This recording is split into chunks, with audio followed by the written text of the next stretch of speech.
o céu e o inferno. A justiça divina segundo o Espiritismo. Parte 2. Exemplos. Capítulo 5. Suicidas. O suicida da Samaritana. No dia 7 de abril de 1858, pelas 7 horas da noite, um homem de uns 50 anos e convenientemente vestido apresentou-se no estabelecimento da Samaritana, em Paris, e mandou preparar um banho. O garçom em serviço, depois de um intervalo de 2 horas, admirado de que esse indivíduo não o chamava, decidiu entrar em seu gabinete para ver se estava indisposto. Foi então testemunha de um horrendo espetáculo. O infeliz tinha cortado a garganta com uma navalha e todo o seu sangue estava misturado à água da banheira. Não podendo ser estabelecida a identidade, transportou-se o cadáver para o necrotério. O espírito desse homem, evocado na Sociedade de Paris 6 dias depois de sua morte, deu as respostas seguintes. 1. Evocação. Resposta do guia do médium.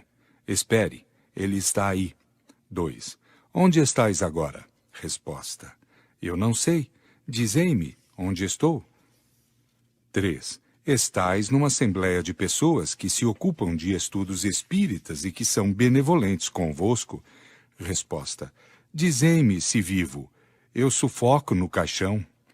Sua alma, embora separada do corpo, está ainda completamente mergulhada no que se poderia chamar de turbilhão da matéria corpórea. As ideias terrestres estão ainda vivazes. Ele não se crê morto. 4. Quem vos empenhou para vir a nós? Resposta. Senti-me aliviado. 5. Que motivo vos levou a suicidar-se? Resposta. Estou eu morto? Não, eu habito meu corpo. Não sabeis o quanto sofro. Eu me sufoco. Que mão complacente procure me matar. 6. Por que não deixaste nenhum traço que pudesse vos fazer reconhecer? Resposta. Eu estou abandonado. Fugi do sofrimento para encontrar a tortura. 7. Tendes agora os mesmos motivos para permanecer desconhecido? Resposta. Sim. Não coloqueis um ferro em brasa na ferida que sangra. 8. Quereis nos dizer o vosso nome, a vossa idade, a vossa profissão, o vosso domicílio? Resposta. Não. A tudo não. 9. Tinhais uma família, uma mulher, filhos? Resposta. Estava abandonado. Nenhum ser me amava. 10. Que fizeste para não ser amado por ninguém? Resposta. Quantos o são como eu? Um homem pode estar abandonado no meio de sua família, quando nenhum coração o ama. 11. No momento de concretizar o vosso suicídio, não sentistes nenhuma hesitação? Resposta. Eu tinha sede da morte, esperava o repouso. 12. Como o pensamento do futuro não vos fez renunciar ao vosso projeto? Resposta. Não acreditava mais nele, estava sem esperança. O futuro é a esperança. 13. Que reflexões tivestes no momento em que sentistes a vida extinguir em vós? Resposta. Eu não refleti, eu senti, mas a minha vida não está extinta. Minha alma está ligada ao meu corpo. Sinto os vermes que me roem. 14. Que sentimentos tivestes no momento em que a morte se completou? Resposta. Ela o está? 15. O momento em que a vida se extinguia em vós foi doloroso? Resposta. Menos doloroso que depois. Só o corpo sofreu. 16. Ao espírito de São Luís. Que entende o espírito ao dizer que o momento da morte foi menos doloroso que depois? Resposta. O espírito se descarregava de um fardo que o acabrunhava, sentia a volúpia da dor. 17. Esse estado é sempre a consequência do suicídio? Resposta. Sim, o espírito do suicida está ligado ao seu corpo até ao termo de sua vida. A morte natural é a libertação da vida, o suicida a quebra inteiramente. 18.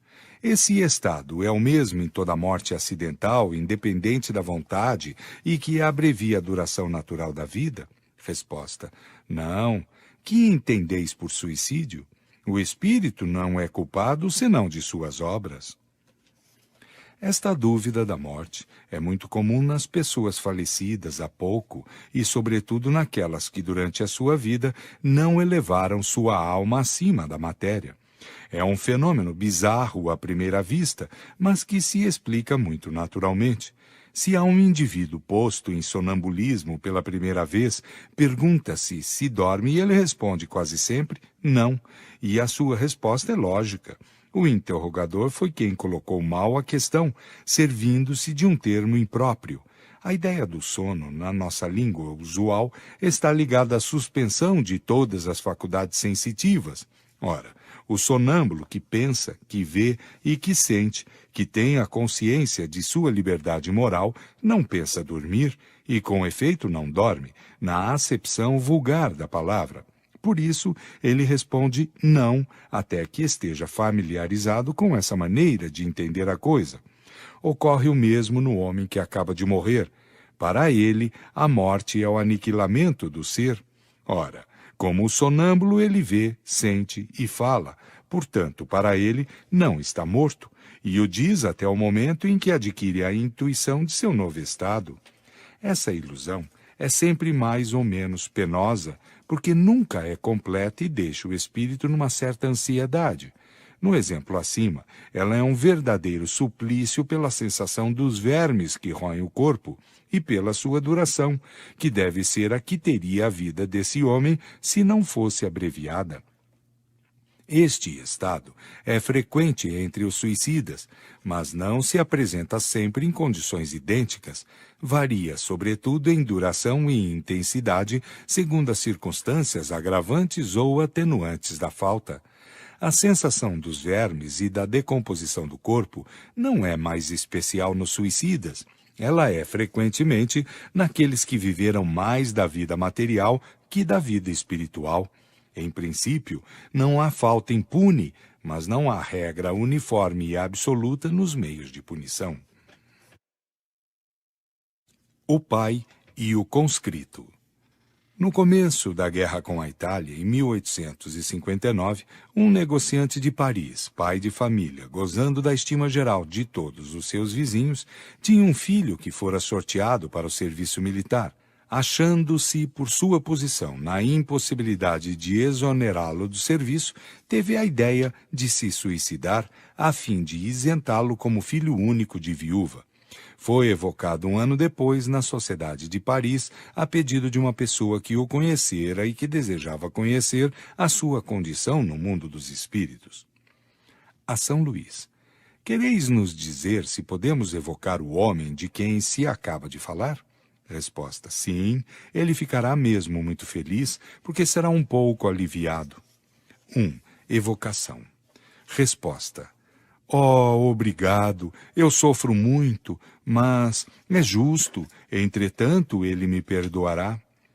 O espírito escreve com grande dificuldade, os caracteres são irregulares e mal formados. Depois da palavra mas, se detém, tenta em vão escrever e não faz senão alguns traços indecifráveis e pontos. É evidente que é a palavra Deus que ele não pode escrever. 2. Preenchei a lacuna que deixastes. Resposta: eu sou indigno. 3. Dissestes que sofreis, sem dúvida, errastes em vos suicidar, mas é que o motivo que vos levou a esse ato não vos mereceu nenhuma indulgência? Resposta: a minha punição será menos longa, mas a ação nem por isso foi menos má. 4. Poderíeis nos descrever a punição que sofreis? Resposta: sofro duplamente na minha alma e no meu corpo. Sofro neste último, embora não o possua mais, como o amputado sofre no membro ausente. 5. A vossa ação teve o vosso filho por um único motivo, e não foste solicitado por nenhuma outra causa? Resposta: só o amor paternal me guiou. Em favor desse motivo, a minha pena será abreviada. 6. Prevedes o fim de vossos sofrimentos? Resposta: não lhe conheço o fim, mas estou seguro de que esse fim existe, o que me é um alívio. 7. Ainda há pouco, não pudestes escrever o nome de Deus. Entretanto, temos visto espíritos muito sofredores escrevê-lo. Isso faz parte de vossa punição? Resposta: eu o poderia, com grandes esforços de arrependimento. 8. Pois bem, fazei grandes esforços e tratai de escrevê-lo. Estamos convencidos de que, se a isso chegardes, ser-vos-á um alívio. O espírito acabou por escrever em caracteres irregulares, trementes e muito grossos: Deus é muito bom. 9. Nós vos sabemos reconhecidos por vir ao nosso chamado, e pediremos a Deus por vós, a fim de chamar-lhe a misericórdia sobre vós. Resposta: sim, se vos apraz. 10. A São Luís: quereis nos dar a vossa apreciação pessoal sobre o ato do espírito que acabamos de evocar? Resposta: este espírito sofre justamente porque lhe faltou confiança em Deus, o que é uma falta sempre punível. A punição seria terrível e muito longa se não tivesse, em seu favor, um motivo louvável, que era o de impedir seu filho de ir para o encontro da morte. Deus, que vê o fundo dos corações, não o puniu senão segundo as suas obras. Observações. À primeira vista, este suicídio parece desculpável porque pode ser considerado como ato de devotamento. Com efeito, o é, mas não completamente. Assim como disse o espírito de São Luís a esse homem, faltou a confiança em Deus. Por sua ação, talvez impediu o destino de seu filho de se cumprir. Primeiro, não estava certo que este fosse morto na guerra, e talvez essa carreira devesse dar-lhe a oportunidade de fazer alguma coisa que seria útil ao seu adiantamento. Sua intenção, sem dúvida, era boa, assim lhe foi tida em conta. A intenção atenua o mal e merece indulgência, mas não impede que o que é mal de ser mal. Sem isso, em favor do pensamento, poder-se-ia desculpar todos os delitos e poder-se-ia mesmo matar sob o pretexto de prestar serviço. Uma mãe que mata o seu filho, na crença de que o envia direto ao céu, é menos culpada porque o fez numa boa intenção? Com esse sistema, justificar-se-iam todos os crimes que um fanatismo cego cometesse nas guerras religiosas. Em princípio, o homem não tem o direito de dispor de sua vida, porque esta lhe foi dada em vista dos deveres que deveria cumprir na terra. Por isso, não deve abreviá-la voluntariamente, sob nenhum pretexto. Como tem o seu livre-arbítrio, ninguém pode impedi-lo, mas sofre-lhe sempre as consequências. O suicídio mais severamente punido é aquele que se cumpre pelo desespero, e tendo em vista livrar-se das misérias da vida, sendo essas misérias ao mesmo tempo provas e expiações, subtrair-se delas é recuar diante da tarefa que se aceitara, às vezes mesmo diante da missão que se deveria cumprir. O suicídio não consiste somente no ato voluntário que produz a morte instantânea. Está também em tudo o que se faz, em conhecimento de causa, que deve apressar prematuramente a extinção das forças vitais. Não se pode assemelhar ao suicídio o devotamento daquele que se expõe à morte iminente para salvar o seu semelhante. Primeiro, porque não há, no caso, nenhuma intenção premeditada de subtrair-se à vida. E, em segundo lugar, não há perigo do qual a providência não possa nos tirar se a hora de deixar a terra não chegou. Se a morte ocorre em tais circunstâncias, é um sacrifício meritório, porque é uma abnegação em proveito de outrem. O Evangelho segundo o Espiritismo, capítulo 5, números 53, 65, 66 e 67. François Simon Louvet, do Havre.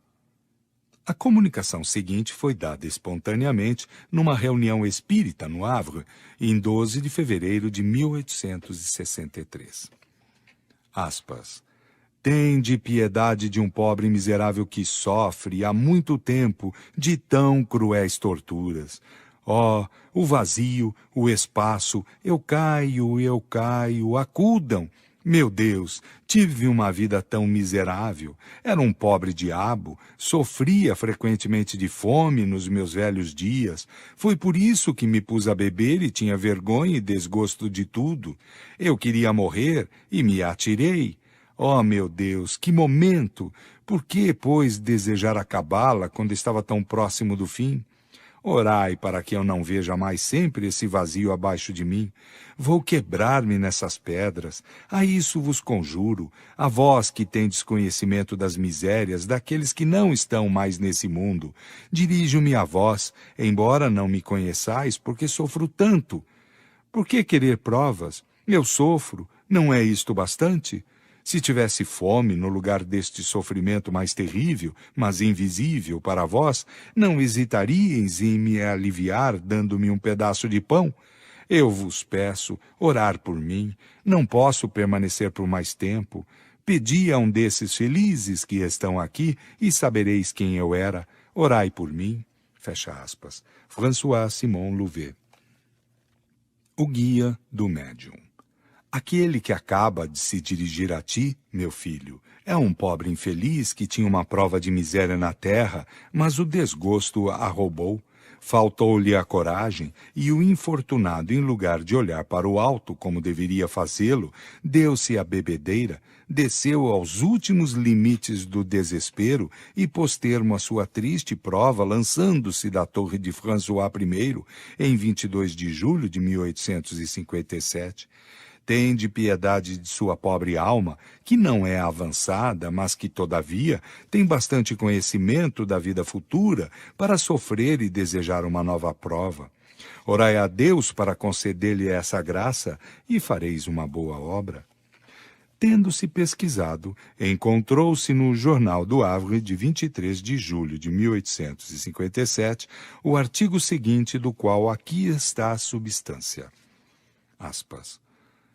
Ontem, às 4 horas, os que passeavam no cais ficaram dolorosamente impressionados com um horrível acidente. Um homem lançou-se da torre e foi quebrar-se sobre as pedras. Era um velho puxador de sirga que suas inclinações à embriaguez levaram ao suicídio. Chama-se François Victor Simon Louvet. Seu corpo foi transportado para a casa de uma de suas filhas, Rua da Corderie. Tinha a idade de 67 anos. Depois de quase 6 anos que esse homem morreu, se vê sempre caindo da torre e indo se quebrar nas pedras. Espanta-se do vazio que tem diante de si, está nas apreensões da queda.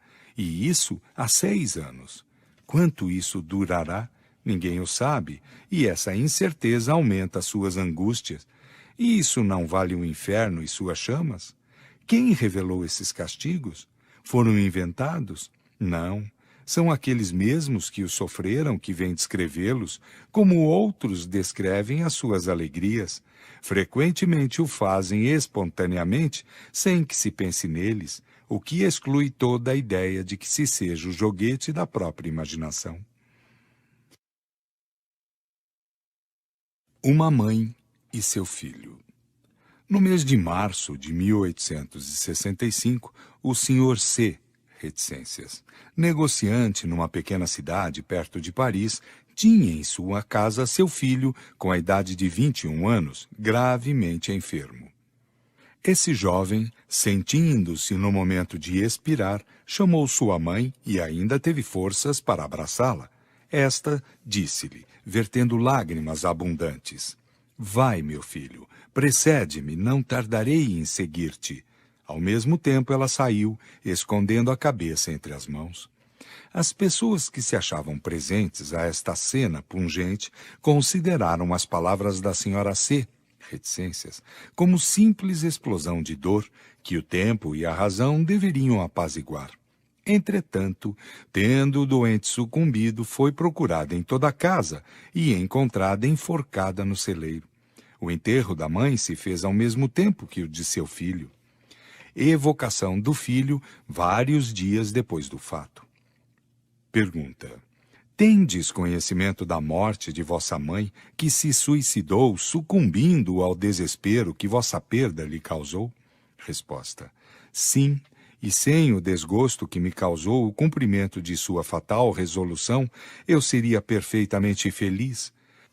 Pobre e excelente mãe, Ela não pôde suportar a prova dessa separação momentânea e tomou para se reunir ao filho que amava tanto o caminho que deverá dele afastá-la. Ai, por muito tempo. Assim ela retardou indefinidamente essa reunião, que seria rápida se a submissão às vontades do Senhor enchesse sua alma e se fosse resignada, humilde e arrependida diante da prova que iria sofrer e a expiação que iria purificá-la. Orai, orai por ela, e sobretudo não a imiteis, mães comovidas pelo triste relato de sua morte. Não creiais que ela amava melhor que outras mães esse filho que era sua alegria e seu orgulho. Não, não amava melhor, mas faltou-lhe coragem e resignação. Mães que me escutais, quando virdes a agonia velar os olhos extintos de vossos filhos, lembrai-vos de que, como Cristo, eles sobem o cume do Calvário, de onde deverão se elevar à glória eterna. Benjamin C. Evocação da mãe. Quero ver meu filho. Tendes o poder de me devolver? Os cruéis pegaram-me para conduzi-lo à luz e me deixaram na noite. Eu o quero, ele me pertence. Nada foi, pois, senão um amor maternal. O quê?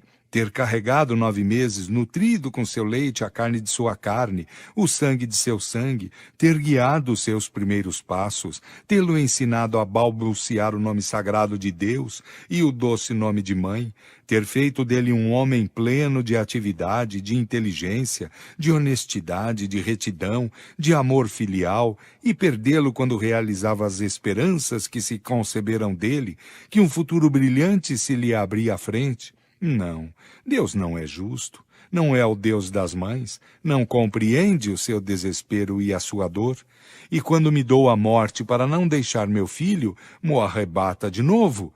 Meu filho, onde estás? O evocador.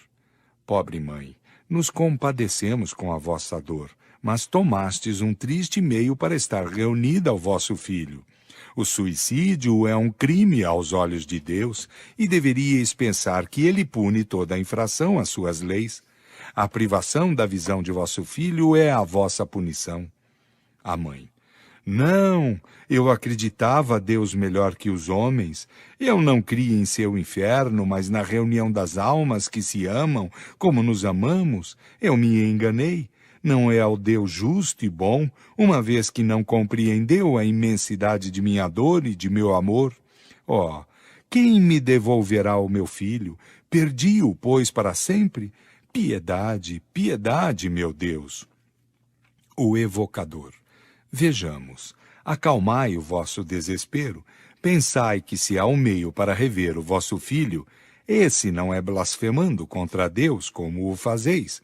Em lugar de vô-lo tornar favorável, atraireis sobre vós maior severidade. A mãe.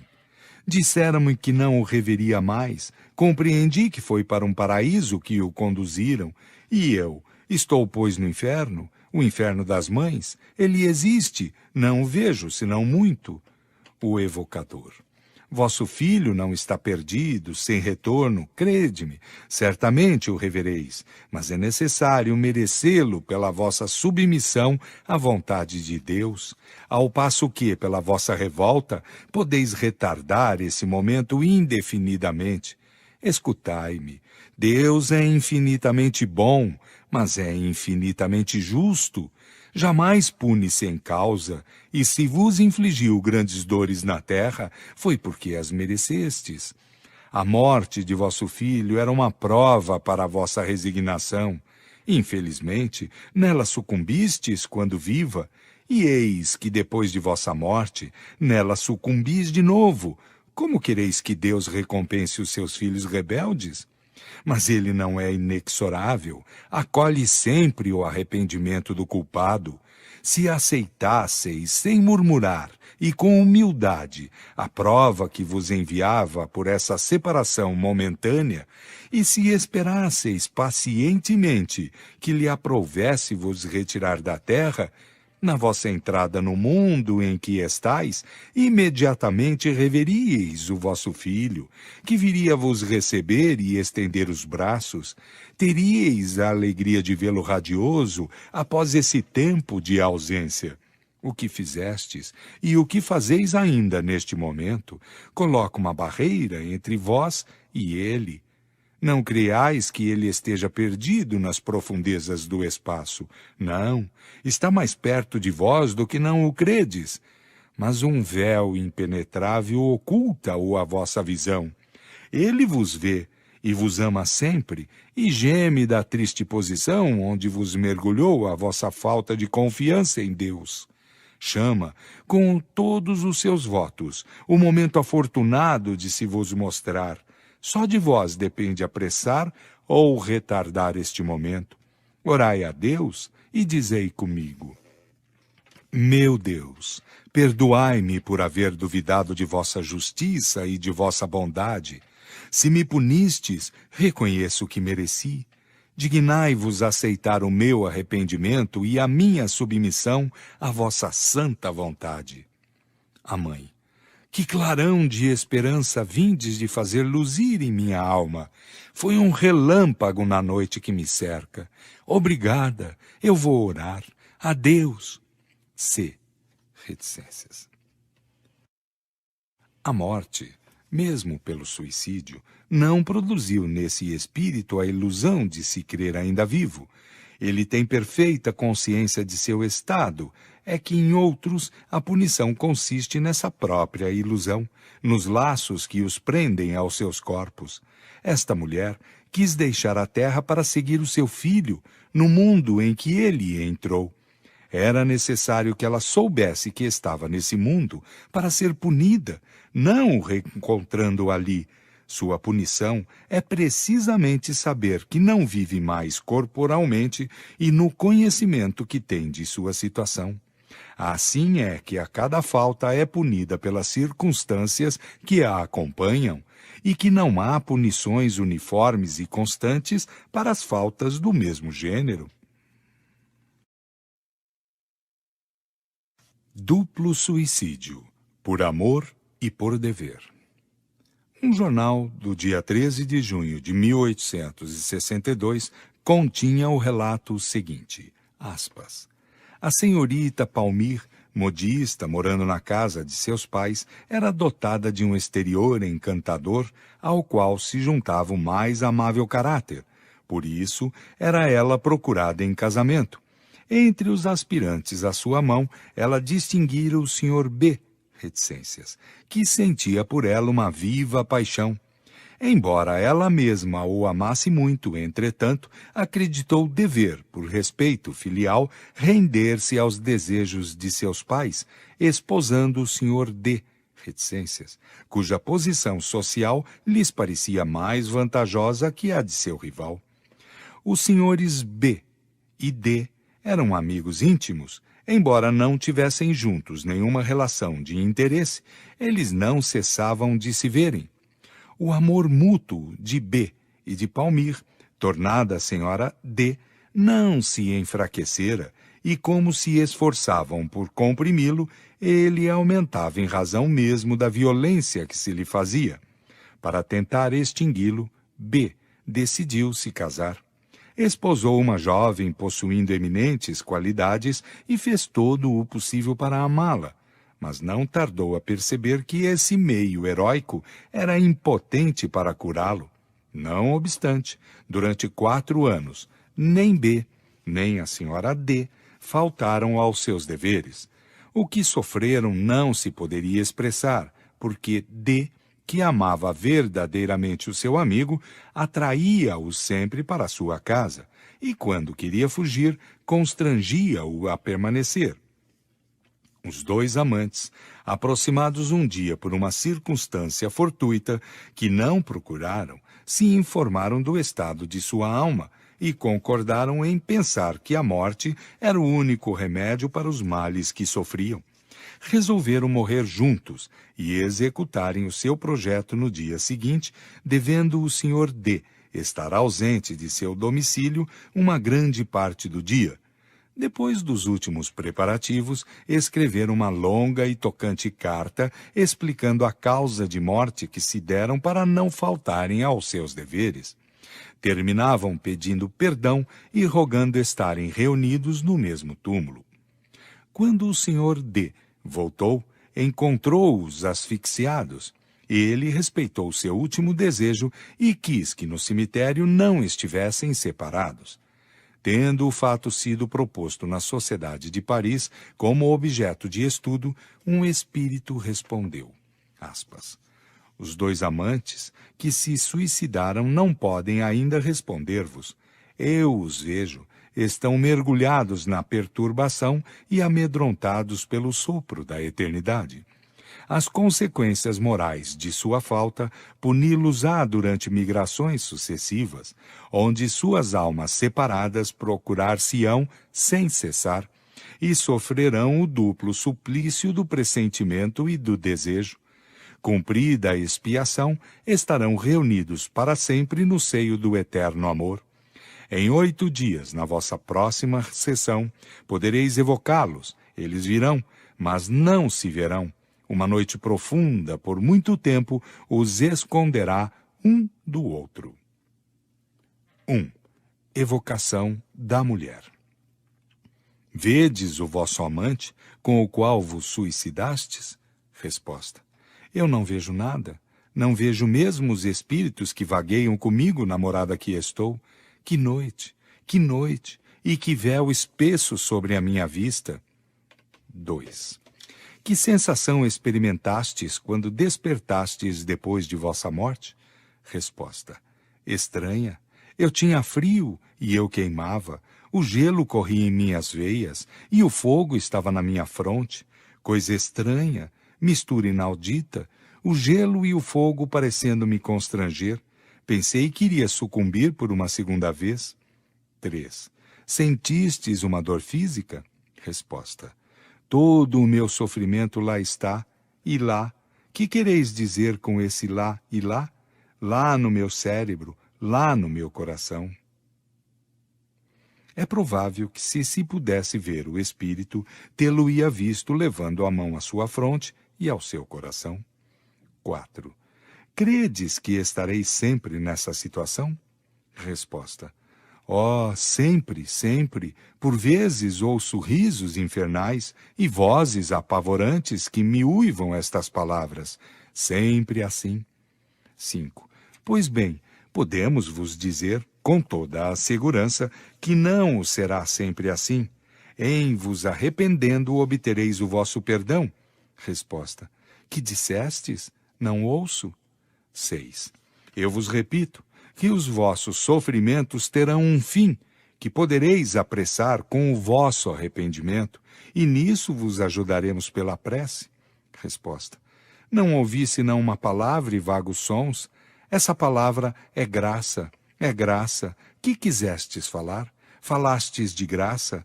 Sem dúvida é a alma que passa ao meu lado, pobre criança que chora e que espera. Uma senhora da sociedade disse que acaba de dirigir uma prece a Deus para essa infortunada e que sem dúvida foi isso que a marcou, que com efeito, mentalmente, implorara para ela a graça de Deus. 7. Dissestes que estais nas trevas. É porque não vedes? Resposta. Permiti-me ouvir algumas palavras que pronunciais, mas não vejo senão um crepe negro sobre o qual se desenha, em certas horas, uma cabeça que chora. 8. Se não vedes o vosso amante, não sentis a sua presença junto a vós, porque ele está aqui? Resposta. Ah, não me falai dele, devo esquecê-lo num instante, se quero que do crepe se apague a imagem que lhe vejo traçada. 9. Qual é essa imagem? Resposta. A de um homem que sofre e cuja existência moral sobre a terra por longo tempo matei.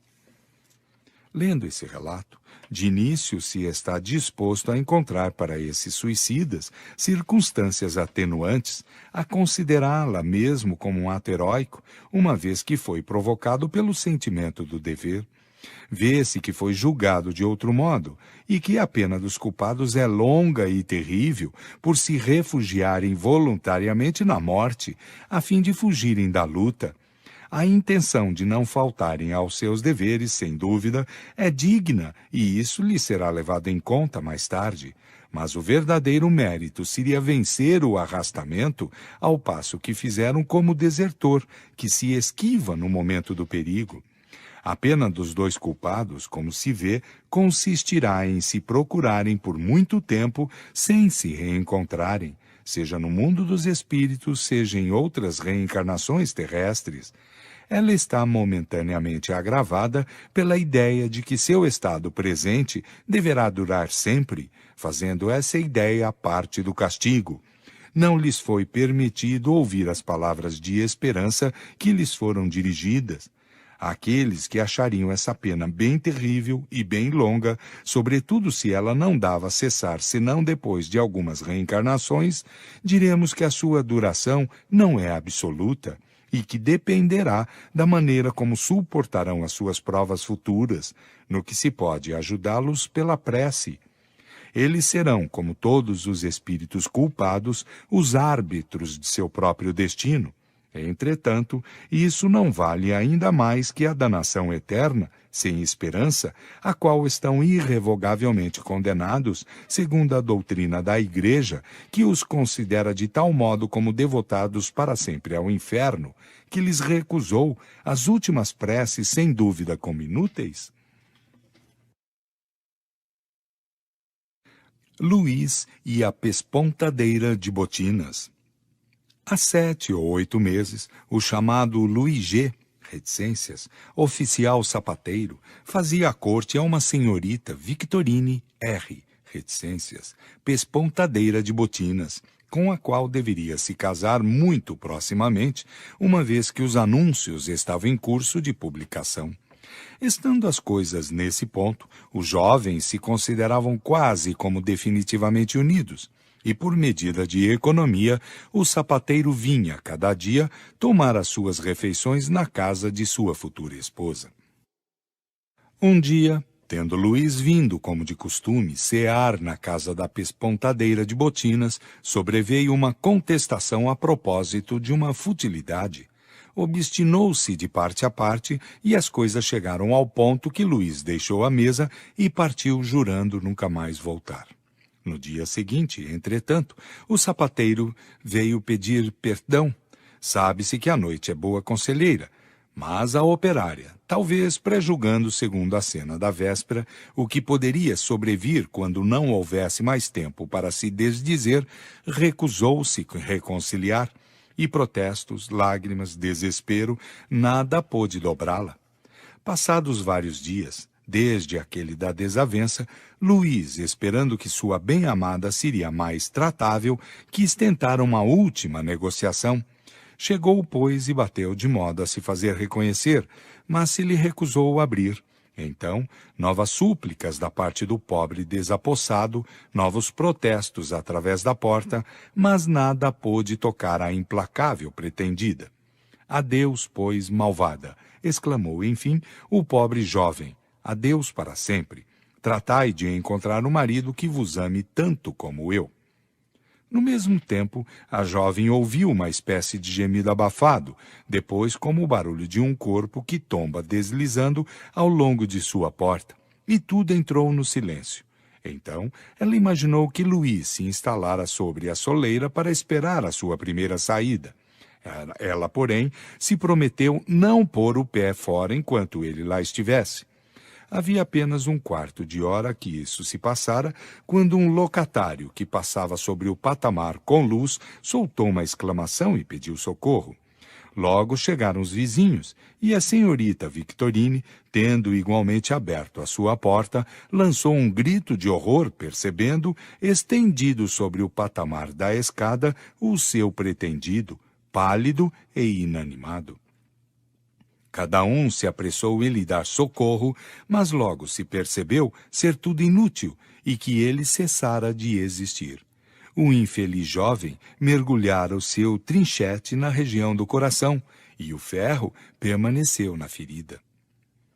Sociedade Espírita de Paris, agosto de 1858. 1. Ao Espírito de São Luís.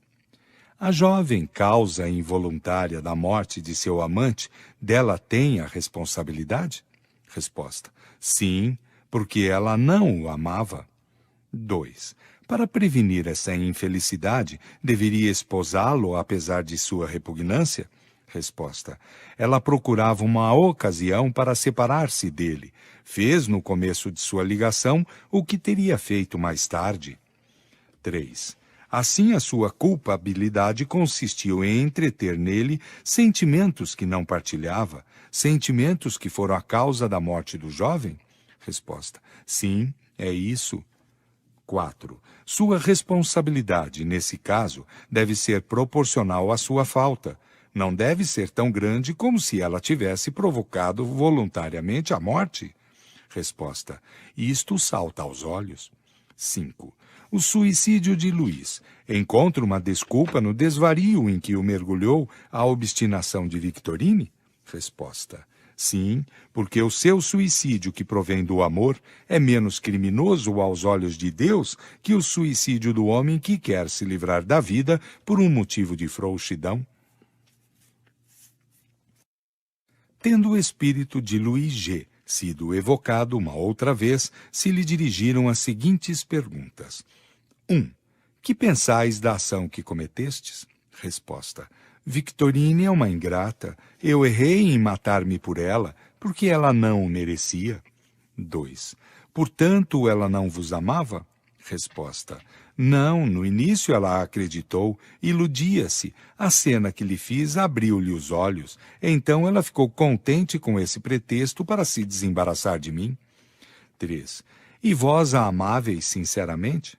Resposta: eu tinha paixão por ela, eis tudo. Eu acreditava, se eu a amasse com um amor puro, não quereria causar-lhe desgostos.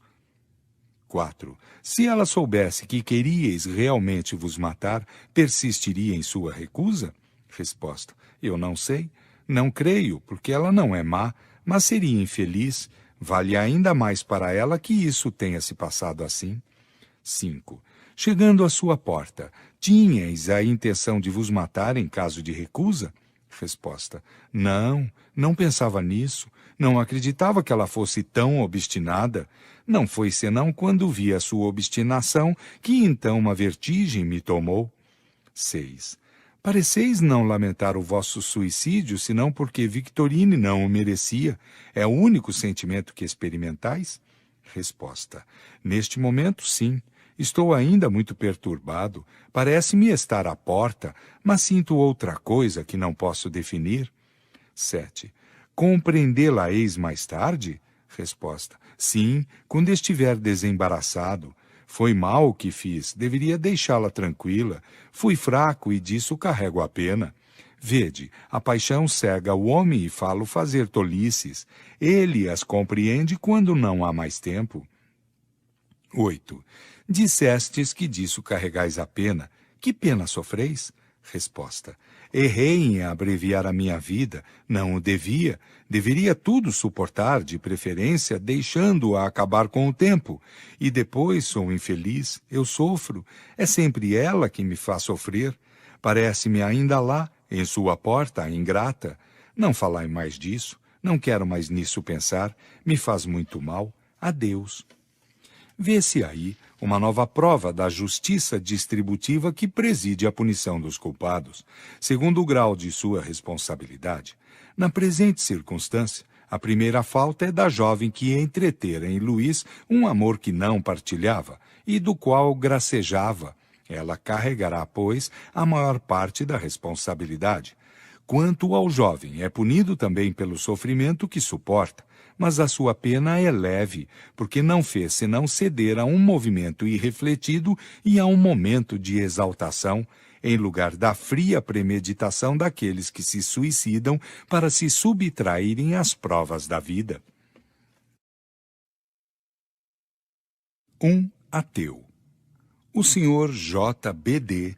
reticências, era um homem instruído, mas imbuído ao último grau de ideias materialistas, não crendo nem em Deus, nem em sua alma. Foi evocado 2 anos depois de sua morte na Sociedade de Paris, a pedido de um de seus parentes. 1. Evocação. Resposta: eu sofro. Eu sou réprobo. 2. Fomos instados a vos chamar de parte de vossos parentes que desejam conhecer a vossa sorte. Podeis dizer-nos se vossa evocação vos é agradável ou penosa? Resposta: penosa. 3. A vossa morte foi voluntária? Resposta: sim. O espírito escreveu com extrema dificuldade. A escrita era muito grossa, irregular, convulsiva e quase ilegível. No início, mostrou cólera, quebrou o lápis e rasgou o papel. 4. Sede mais calmo, todos pediremos a Deus por vós. Resposta: sou forçado em crer em Deus. 5. Que motivo vos levou a vos destruir? Resposta: aborrecimento da vida, sem esperança. Concebe-se o suicídio quando a vida é sem esperança, quer-se escapar da infelicidade a qualquer preço. Com o espiritismo, o futuro se desenrola e a esperança se legitima. O suicídio não tem mais objetivo. Mais ainda, reconhece-se que por esse meio não se escapa de um mal senão para cair num outro que é 100 vezes pior. Eis porque o espiritismo já tirou tantas vítimas da morte voluntária. São muito culpados aqueles que se esforçam por acreditar, por sofismas científicos e supostamente em nome da razão, nessa ideia desesperante, fonte de tantos males e de crimes, que tudo acaba com a vida. Serão responsáveis não só pelos seus próprios erros, mas por todos os males de que terão sido a causa. 6. Quiseste escapar das vicissitudes da vida, com isso ganhastes alguma coisa? Sois mais feliz agora? Resposta: porque o nada não existe? 7. Quereis ser bastante bom para nos descrever a vossa situação o melhor que puderdes? Resposta: sofro por ser obrigado a crer em tudo o que negava. Minha alma é como um braseiro, está horrivelmente atormentada. 8. De onde vos provinham as ideias materialistas que tinhais quando vivo? Resposta: numa outra existência fui mau, e meu espírito foi condenado a sofrer os tormentos da dúvida durante a minha vida. Também me matei. Há aqui toda uma ordem de ideias. Pergunta-se frequentemente como pode haver materialistas, uma vez que, tendo já passado pelo mundo espiritual, deveriam ter dele a intuição. Ora, é precisamente essa intuição que é recusada a certos espíritos que conservaram seu orgulho e não se arrependeram de suas faltas. Sua prova consiste em adquirirem durante a vida corpórea e por sua própria razão a prova da existência de Deus e da vida futura, que tem incessantemente sob os olhos. Mas, a miúde, a presunção de nada admitirem acima de si arrebata-os ainda e sofrem-lhe a pena, até que o seu orgulho, estando domado, se rendem, enfim, à evidência. 9. Quando estáveis sufocado, que pensáveis que vos adviria? Que reflexões fizestes nesse momento? Resposta: nenhuma, eram nada para mim. Vi depois que, não tendo sofrido toda a minha condenação, iria ainda muito sofrer. 10. Estais agora bem convencido da existência de Deus, da alma e da vida futura? Resposta: ai de mim, não estou senão mais atormentado por isso. 11. Revistes o vosso irmão? Resposta: oh, não. 12. Por que isso? Resposta: por que reunir os nossos tormentos? Asila-se na infelicidade, reúne-se na felicidade. Ai de mim. 13. Seria bem fácil rever o vosso irmão, que poderíamos chamar aí ao vosso lado? Resposta: não, não estou muito baixo. 14. Por que não quereis que o chamemos? Resposta: é que ele não é mais feliz. 15. Recusais a sua visão. Isso não poderia senão vos fazer bem? Resposta: não, Mais tarde. 16. Desejais mandar dizer alguma coisa aos vossos parentes? Resposta. Que se ore por mim. 17. Parece que na sociedade que frequentáveis, algumas pessoas partilham as opiniões que tinhais quando vivo. Teríeis alguma coisa a lhes dizer a esse respeito? Resposta. Ah, nos infelizes, possam crer em uma outra vida. É o que lhes posso desejar de mais feliz. Poderiam compreender a minha triste posição? Isso fá-los-ia bem refletirem. Evocação do irmão do precedente, professando as mesmas ideias, mas que não se suicidou. Embora infeliz, está mais calmo. A sua escrita é limpa e legível. 18. Evocação. Resposta. Possa o quadro de nosso sofrimento vos ser uma lição útil e vos persuadir de que uma outra vida existe, onde se expia suas faltas, a sua incredulidade. 19. Vede-vos reciprocamente com o vosso irmão que acabamos de chamar? Resposta. Não, ele foge de mim. Poder-se-ia perguntar por que os espíritos podem fugir no mundo espiritual, onde não existe obstáculos materiais nem retiros escondidos à visão. Tudo é relativo nesse mundo e em relação com a natureza fluídica dos seres que o habitam. Só os espíritos superiores têm percepções indefinidas. Nos espíritos inferiores, elas são limitadas e, para eles, os obstáculos fluídicos fazem o efeito de obstáculos materiais. Os espíritos furtam-se à visão uns dos outros por um efeito de sua vontade, que age sobre o seu envoltório perispiritual e os fluidos ambientes. Mas a providência que vela cada um individualmente, isto é, por todos os seus filhos, deixa-lhes ou recusa-lhes essa faculdade, segundo as disposições morais de cada um, segundo as circunstâncias, é uma punição ou uma recompensa. 20. Sois mais calmo que ele. Poderíeis nos dar uma descrição mais precisa de vossos sofrimentos? Resposta.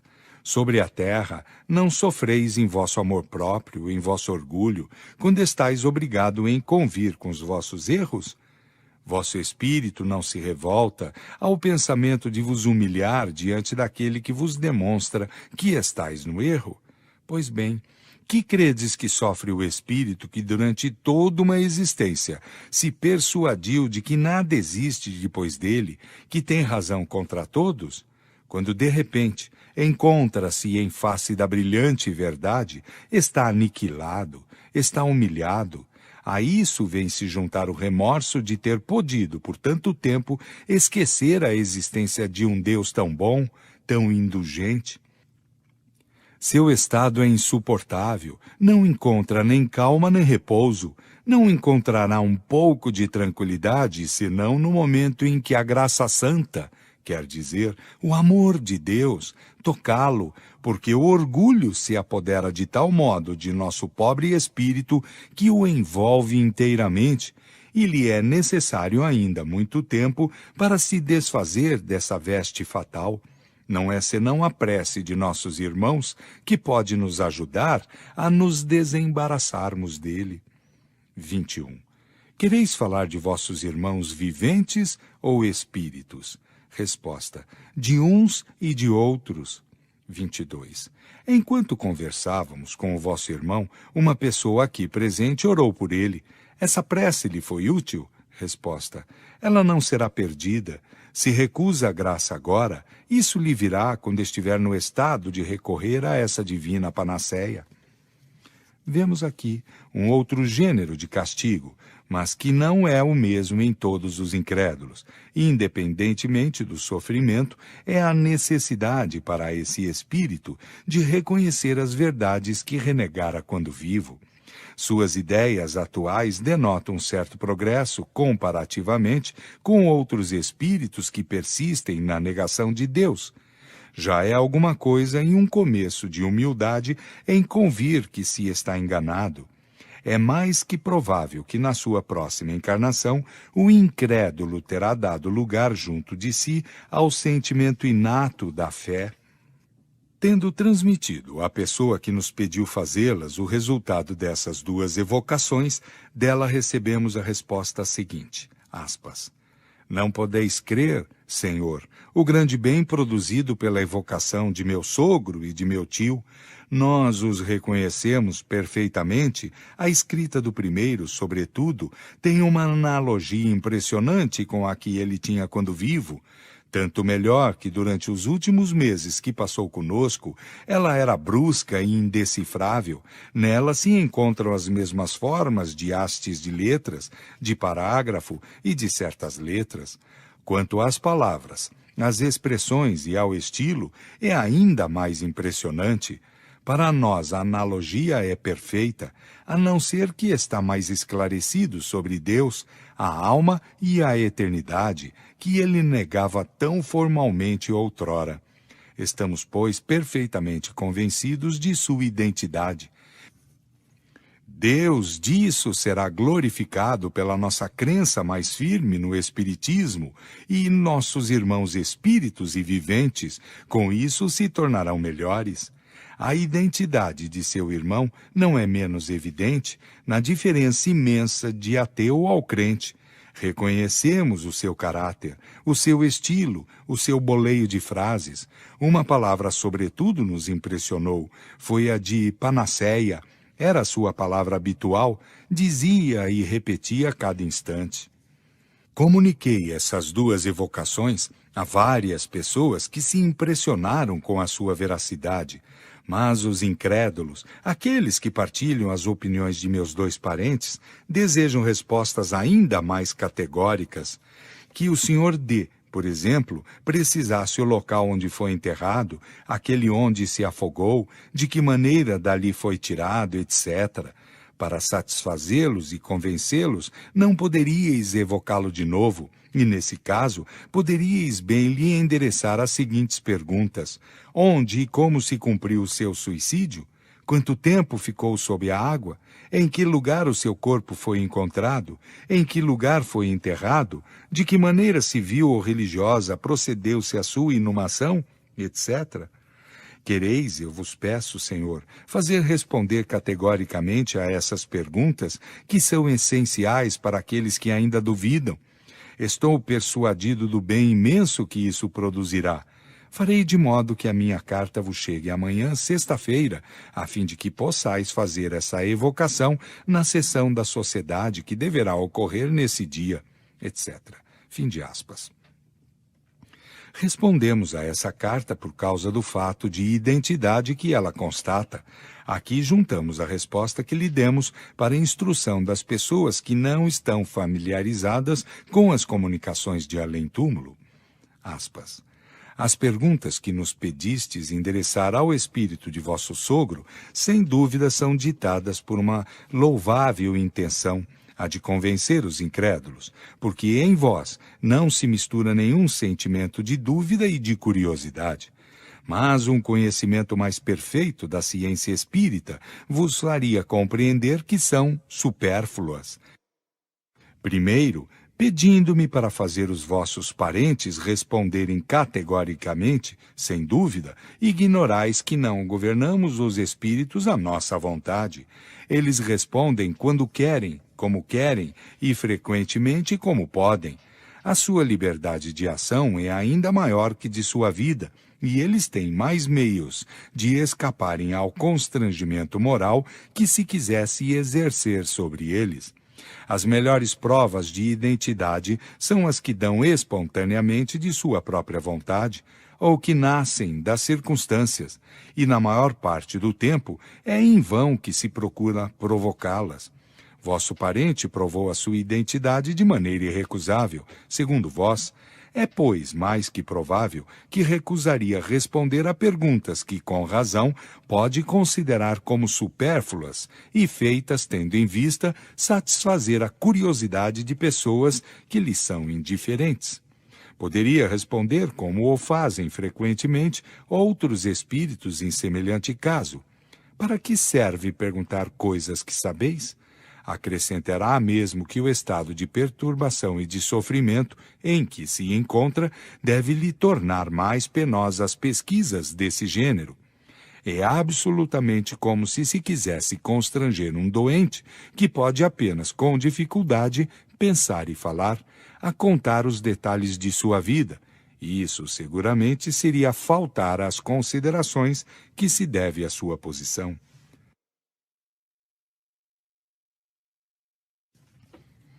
Quanto ao resultado que disso esperais, seria nulo, ficai disso persuadido. As provas de identidade que foram fornecidas têm um valor bem maior, por isso mesmo que são espontâneas, e nada podia pôr sobre o seu caminho se os incrédulos não estão satisfeitos, não estariam mais, talvez menos ainda, por perguntas prévias que poderiam suspeitar de conivência. Há pessoas a quem nada pode convencer. Veriam com seus olhos os vossos parentes em pessoa e dir-se-iam joguetes de uma alucinação. 2 palavras ainda, Senhor, sobre o pedido que me fazeis de evocar no mesmo dia em que deveria receber a sua carta. As evocações não se fazem assim com uma varinha. Os espíritos não respondem sempre ao nosso chamado. É necessário para isso que possam ou que queiram. É necessário, além disso, um médio que lhes convenha e que tenha a aptidão especial necessária, que esse médio esteja disponível no momento dado, que o meio seja simpático ao espírito, etc.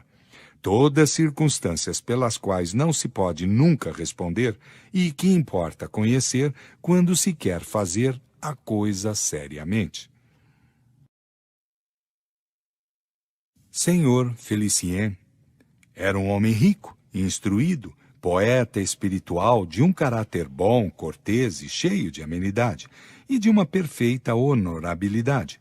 Falsas especulações comprometeram a sua fortuna. Sua idade não mais lhe permitia reabilitar-se. Cedeu ao desencorajamento e se suicidou em dezembro de 1864, enforcando-se em seu quarto de dormir.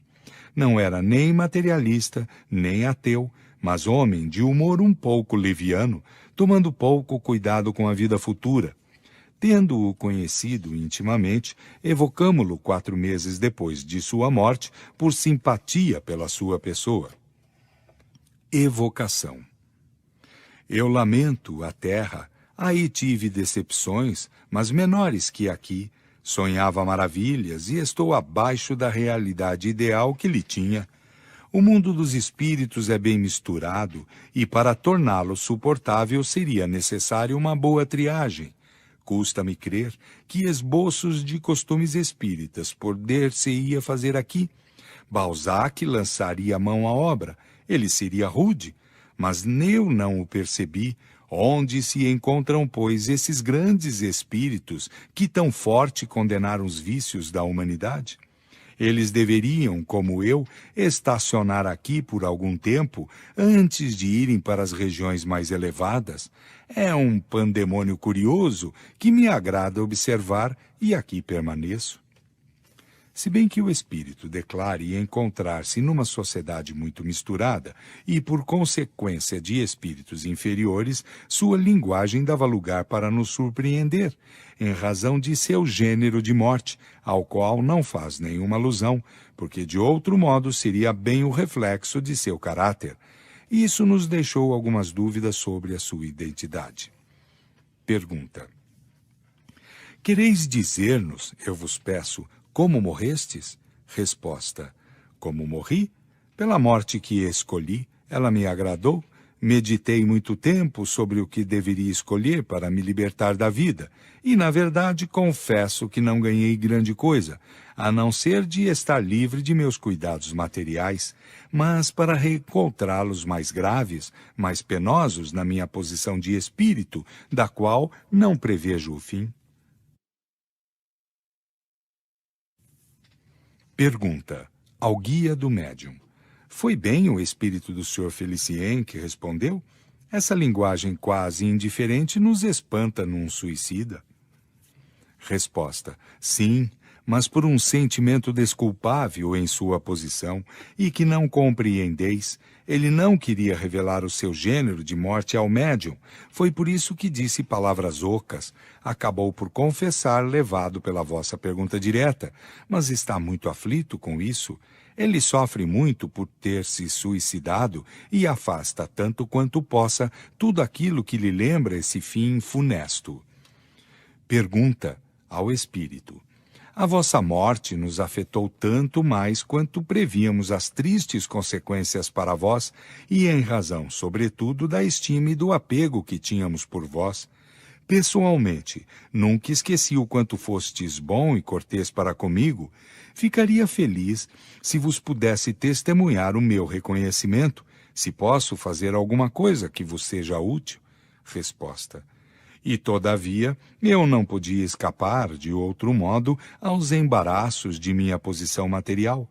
Agora não tenho necessidade senão de preces. Sobretudo, orai para que eu fique livre dos horríveis acompanhantes que estão junto de mim e que me obsidiam com seus risos, seus gritos e suas zombarias infernais. Eles me chamam frouxo, e têm razão, é covardia tirar a vida. Eis 4 vezes que sucumbo a essa prova. Todavia, eu muito me prometera não mais falir. Fatalidade. Ah, orai, que suplício o meu, sou bem infeliz. Fareis mais por mim em o fazendo do que não vos fiz quando estava na terra. Mas a prova na qual tão frequentemente fali se ergue diante de mim em traços indeléveis.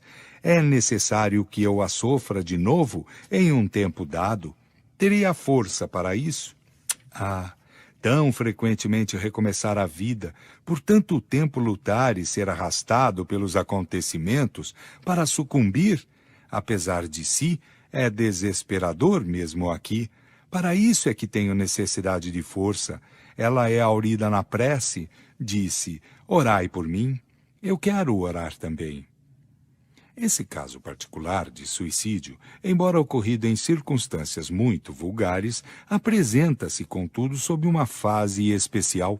Ele nos mostra um espírito que sucumbiu várias vezes nessa prova, que se renova a cada existência e se renovará enquanto não tiver força para resistir a ela. É a confirmação deste princípio que, quando o objetivo do adiantamento para o qual encarnamos não é atingido, sofremos sem proveito, porque deveremos recomeçar até que saiamos vitoriosos da luta.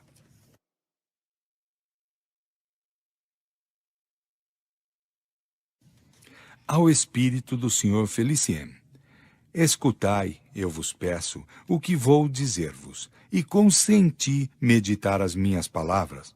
O que chamais fatalidade não é outra coisa que a vossa própria fraqueza, porque não há fatalidade. De outro modo, o homem não seria responsável pelos seus atos. O homem é sempre livre, e aí está o seu mais belo privilégio. Deus não quis dele fazer uma máquina agindo e obedecendo cegamente. Se essa liberdade torna-o falível, torna-o também perfectível, e não é senão pela perfeição que ele chega à felicidade suprema. Só o seu orgulho leva-o a acusar o destino pelas suas infelicidades na terra, ao passo que, o mais frequentemente, não deve atribuí-las senão à sua incúria. Disso tivestes um exemplo evidente na vossa última existência. Tinhais tudo o que era necessário para ser feliz, segundo o mundo: espírito, talento, fortuna, consideração merecida. Não tinhais nada de vícios ruinosos, e, ao contrário, qualidades estimáveis. Como a vossa posição se encontrou tão radicalmente comprometida? Unicamente pela vossa imprevidência. Convinde que, se agisseis com mais prudência, se soubesseis vos contentar com a bela parte que já tinhais, em lugar de procurar aumentá-la sem necessidade, não vos arruinaríeis. Não houve, portanto, nenhuma fatalidade, uma vez que podíeis evitar o que ocorreu. A vossa prova consistia num encadeamento de circunstâncias que deveriam vos dar não a necessidade, mas a tentação do suicídio. Infelizmente para vós, apesar do vosso espírito e da vossa instrução, não soubestes dominar essas circunstâncias e carregais a pena de vossa fraqueza. Essa prova, assim como pressentistes com razão, deverá se renovar ainda na vossa próxima existência. Sereis alvo de acontecimentos que provocarão de novo o pensamento do suicídio, e assim será até que houverdes triunfado. Longe de acusar a sorte, que é a vossa própria obra, admirai a bondade de Deus, que em lugar de vos condenar irremissivelmente numa primeira falta, vos oferece sem cessar os meios de reparar. Sofrereis, pois, não eternamente, mas tão longo tempo quanto a reparação não ocorrer. De vós depende tomar, no estado de espírito, resoluções de tal modo enérgicas de expressar a Deus um arrependimento tão sincero, de solicitar com tanta instância o apoio dos bons espíritos, que chegareis na terra couraçado contra todas as tentações. Uma vez obtida essa vitória, caminhareis na rota da felicidade com tanto maior rapidez que, sob outros aspectos, o vosso avanço já é muito grande. É, pois, ainda um passo a transpor. Nisso vos ajudaremos com as nossas preces, mas elas serão impotentes se não as secundardes com os vossos esforços. Resposta: obrigado. Obrigado pelas vossas boas exortações. Delas tenho muita necessidade, porque sou mais infeliz do que queria fazê-lo parecer. Vou aproveitá-las, vos asseguro, e preparar-me para a minha próxima encarnação, na qual, desta vez, farei de modo a não sucumbir. Tarda-me sair do ignóbil meio onde aqui estou relegado. Feliciano. Antoine Bell. Guarda-livros numa casa bancária do Canadá, suicidou-se em 28 de fevereiro de 1865. Um dos nossos correspondentes, doutor em medicina e farmacêutico na mesma cidade, nos deu, por sua conta, as informações seguintes. Aspas. Eu conhecia Bell há mais de 20 anos. Era um homem inofensivo e pai de numerosa família. Há algum tempo imaginou ter comprado veneno em minha casa e que dele se serviu para envenenar alguém. Frequentemente vinha suplicar-me para dizer-lhe em que época lhe o vendera e se entregava então a transportes terríveis. Perdia o sono, acusava-se, batia no peito. Sua família ficava numa ansiedade contínua das 4 horas da tarde até as 9 horas da manhã, momento em que entrava na casa bancária, onde tinha seus livros de maneira muito regular, sem jamais cometer um único erro. Tinha o costume de dizer que um ser que sentia nele fazia-o ter a sua contabilidade com ordem e regularidade. No momento em que ele parecia estar convencido do absurdo de seus pensamentos, exclamava: Não, não quereis me enganar. Eu me lembro, isso é verdade. Antoine Bell foi evocado em Paris em 17 de abril de 1865, a pedido de meu amigo. 1. Evocação. Resposta. Que quereis? Fazer-me sofrer um interrogatório? É inútil, eu confessarei tudo. 2. Está longe de nosso pensamento querer vos atormentar com perguntas indiscretas. Desejávamos unicamente saber qual é a vossa posição no mundo em que estáis e se podemos vos ser úteis. Resposta. Se o podeis, por isso vos seria muito reconhecido. Tenho horror do meu crime e sou muito infeliz. 3. Nossas preces, disso temos esperança, abrandarão as vossas penas. Parecei-nos, de resto, em boas condições. O arrependimento já é um começo de reabilitação em vós. Deus, que é infinitamente misericordioso, tem sempre piedade do pecador arrependido. Orai conosco. Aqui disse-se a prece para os suicidas que se encontra em o Evangelho segundo o Espiritismo. Agora, quereis nos dizer de qual crime vos reconheceis culpado? Ser-vos-á tida em conta essa confissão feita com humildade. Resposta.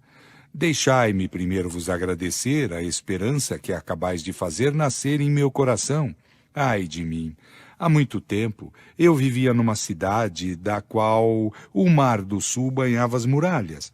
Amei uma jovem e bela criança que correspondia ao meu amor, mas eu era pobre e fui repelido pela sua família. Ela anunciou-me que iria desposar o filho de um negociante cujo comércio se estendia além dos dois mares, e fui repelido. Louco de dor, resolvi tirar minha vida, depois de saciar a minha vingança, assassinando meu rival odiado. Na véspera do dia em que a minha bem-amada deveria ser dele, ele morreu envenenado pelos meus cuidados, achando este meio mais fácil. Assim se explicam essas reminiscências do passado. Sim, já vivi e é necessário que viva ainda. Ó meu Deus, tende piedade de minha fraqueza e de minhas lágrimas. 4. Deploramos essa infelicidade que retardou o vosso adiantamento e vos lastimamos sinceramente. Mas, uma vez que vos arrependestes, Deus terá piedade de vós. Dizei-nos, eu vos peço, se executastes o vosso projeto de suicídio. Resposta: não. Confesso com a minha vergonha que a esperança retornou ao meu coração. Queria desfrutar o preço de meu crime, mas os meus remorsos me traíram. Expiei pelo último suplício esse momento de alucinação. Enforquei-me. 5. Tinhais consciência dessa má ação na vossa última existência? Resposta: somente nos últimos anos de minha vida. E eis como. Eu era bom por natureza, depois de submetido, como todos os espíritos homicidas, ao tormento da visão contínua de minha vítima, que me perseguia como um remorso vivo. Disso me livrei depois de muitos anos pelas minhas preces e o meu arrependimento. Recomeçava a vida uma outra vez, a última, e a atravessava pacífico e tímido. Tinha em mim uma vaga intuição de minha fraqueza nativa e de minha falta anterior, da qual conservei a lembrança latente. Mas um espírito obsessor e vingativo, que não era outro senão o pai de minha vítima, não teve grande dificuldade para se apoderar de mim e fazer reviver em meu coração, como num espelho mágico, as lembranças do passado. Alternativamente, influenciado por ele e pelo guia que me protegia, eu era o envenenador ou o pai de família que ganhava o pão de seus filhos com o seu trabalho. Fascinado por esse demônio obsessor, fui por ele impelido ao suicídio. Sou muito culpado, é verdade, porém menos do que se eu tivesse resolvido eu mesmo. Os suicidas de minha categoria, e que são muito fracos para resistirem aos espíritos obsessores, são menos culpados e menos punidos que aqueles que se tiram a vida pelo único fato da ação de seu livre-arbítrio. Orai comigo, pelo espírito que me influenciou tão fatalmente, a fim de que ele abdique de seus sentimentos de vingança, e orai também por mim, a fim de que adquira a força e a energia necessárias para não mais falir à prova do suicídio por livre vontade, a qual me submeterei, dize-me, na próxima encarnação. 6. Ao guia do médium. Pode um espírito obsessor realmente levar o obsidiado ao suicídio? Resposta: seguramente, porque a obsessão, que é ela mesma um gênero de prova, pode revestir todas as formas, mas não é uma desculpa. O homem tem sempre o seu livre-arbítrio e, por consequência, está livre para ceder ou resistir às sugestões das quais é alvo. Quando ele sucumbe, é sempre pelo fato de sua vontade. O espírito tem razão, de resto, quando diz que aquele que faz o mal pela instigação de um outro é menos responsável e menos punido que aquele que o comete por seu próprio impulso. Mas não está inocentado porque, desde um instante que se deixa desviar do caminho reto, é porque o bem não está ainda fortemente enraizado nele. 7. Como ocorre que, apesar da prece e do arrependimento, que tinham livrado esse espírito do tormento que experimentava pela visão de sua vítima, ainda fora perseguido pela vingança do espírito obsessor na sua última encarnação? Resposta. O arrependimento, vós o sabeis, não é senão a preliminar da reabilitação. Mas não basta para livrar o culpado de toda a pena.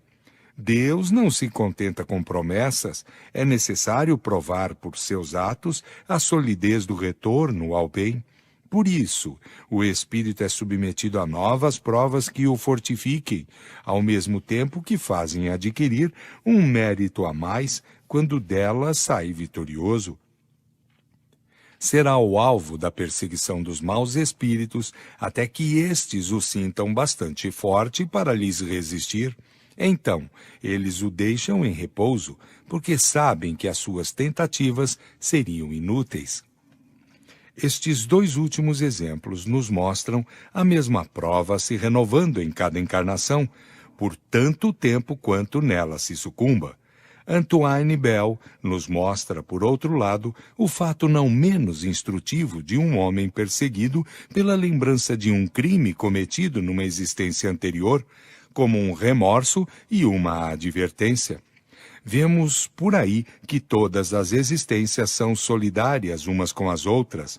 A justiça e a bondade de Deus revelam-se na faculdade que deixa ao homem para se melhorar gradualmente, sem jamais fechar-lhe a porta do resgate de suas faltas.